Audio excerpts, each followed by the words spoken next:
श्रीराजराजेश्वरी एकारादि समस्तवर्ण विविधाकारैकचिद्रूपिणी चैतन्यात्मक चक्रराजनिलया चक्रांत संचारिणी भावा भाव विभाविनी भवपरां सद्भक्ति चिंतामणि श्री चक्र प्रिय बिंदु दर्पण परा श्रीराजराजेश्वरी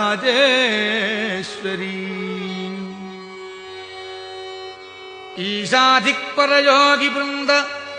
विदितां स्वानंद भूतां परां पश्यन्ती तनुमध्यमां